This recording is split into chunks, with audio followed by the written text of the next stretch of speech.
welcome back. I'm Gabrielle Westwood, and if you don't know what my channel is about, you can see the intro video. I am exploring the development of patterning and silhouette, starting in Roman Britain with basically just two squares sewn together, going all the way up through the 1960s, and basically trying to hit every major change in silhouette and patterning style. Not everything I do is going to be historical practice, so I just don't have time to sew every single garment and get everything done in the amount of time that I would like to get it done. Because I'm also going to be doing little short film type videos at the end of every unit, just to explore sort of the garment in action as opposed to just a picture. I'm also an actress, so I am interested in doing a lot of period dramas, but I live in Los Angeles and there's just not a ton of period dramas happening here.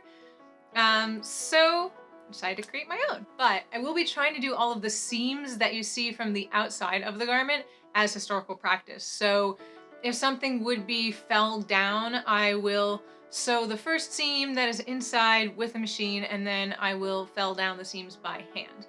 So from the outside, it will look correct. In today's video, I'm going to be talking about the fabrics I'm going to be using for the first two, shall we say, units. And I'll be talking about where I get them from. And I try to get all of my fabrics, unless it's like a really specific weight or color of linen or something I just need a lot of. I try to get it all secondhand. I do have some silk in here, which is actually piece silk, which if you don't know what piece silk is, it's basically made from the cocoons of silkworms that have freely left their shells and gone on with their life. It is extremely expensive. So I know that is definitely not in a lot of people's budgets. I wouldn't have bought it except that I have two projects in mind that I can use basically the same amount of fabric for. It's really expensive, but if you're looking to buy silk and maybe you're vegan and you don't want to hurt the worms, I do eat vegan, so that's part of my reasoning for it. I elected to buy this piece silk because it is just the byproduct that's left over of the silkworm's natural life. So, the first bit of fabric I have is a cotton linen blend, I think. It might just be straight linen, but I'm pretty sure it's a cotton linen blend. And this is from a local thrift store, which is a really awesome one. It gets a lot of like really large curtains and bedspreads and stuff like that, and sheets. So this, it's actually partially done, so stay tuned for that.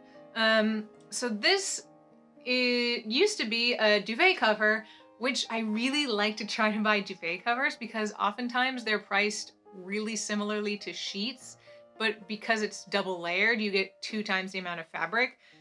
So with this duvet, I was able to get enough fabric for a Middle Ages smock and an 18th century shift, and also have some left over to do some mock-ups or make an 18th century apron. I haven't decided yet. So this was a really, really good deal. I think this was like $5, and it was a lot of fabric. It's really soft, and I am excited to show you this. This is also from the same.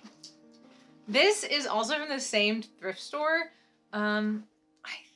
I think this might be real leather. It's really hard to tell.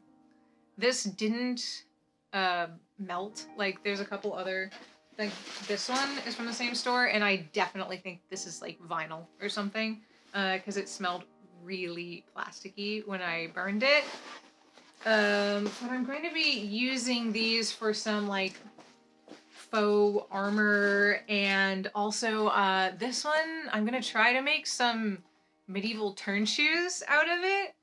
I wouldn't really buy leather, except that this piece has been at that thrift store for like 6 months, and the only other destination for it if someone doesn't buy this is the garbage, which would be a real shame. It's definitely enough for some shoes and maybe something else. So I really want to give that piece a second life. These next two are from I Love Linen, which is the store I kind of go to if I'm looking for some really specific linen fabric and I can't find the color on like Burnley and Trowbridge or something. So this is a like purple linen, which I'm going to be using for my first like Roman Britain Empress type of costume outfit. And it's really soft. I like their products a lot. This is some of the remainder of this just natural medium weight linen that I got from them. It's has a lot of really nice texture to it, which I like. And I bought this as like a whole 8-yard bolt. So I'm able to get a few different garments out of it. I have a sort of loose fitting kirtle that could be fitting for like a man or a woman style.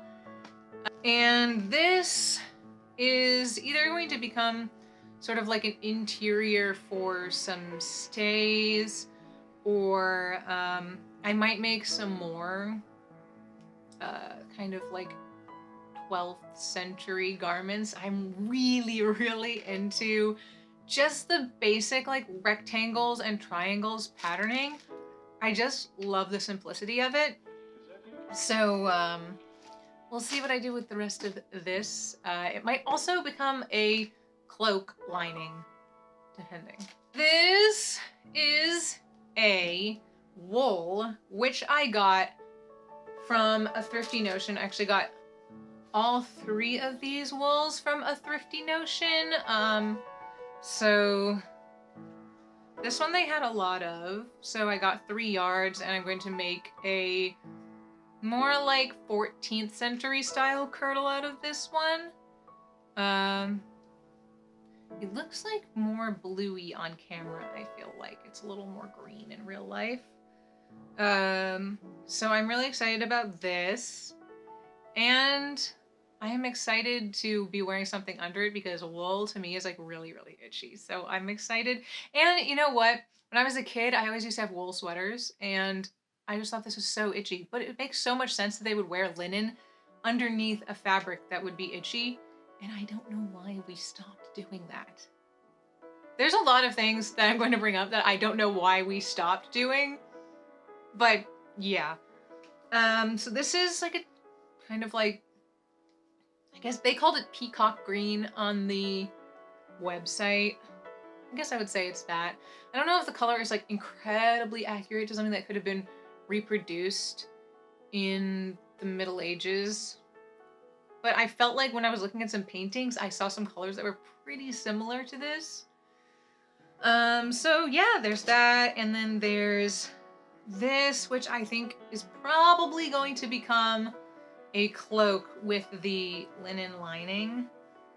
I think it's like this is one of my absolute favorite colors, like burgundy.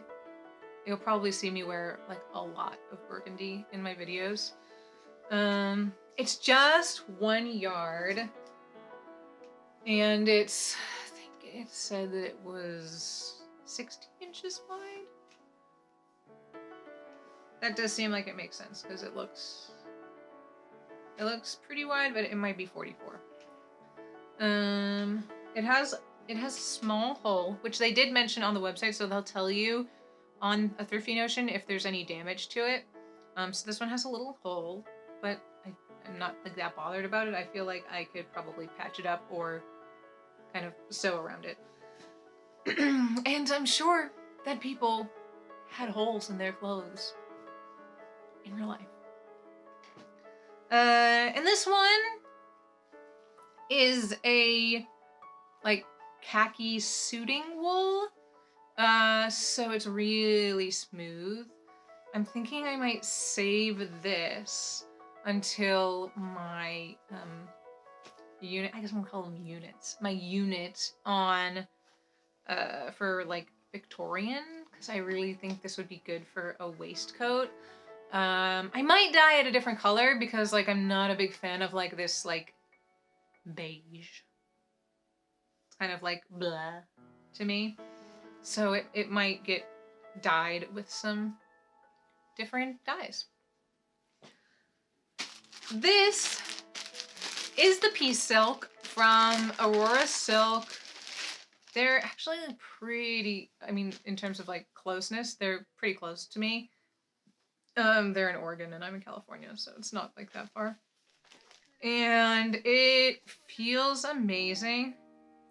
I haven't really like interacted with silk a super lot. But the fabric is really soft and I love this ivory color. And yeah, again, this is made from silkworms who have, of their own accord, liberated their cocoons.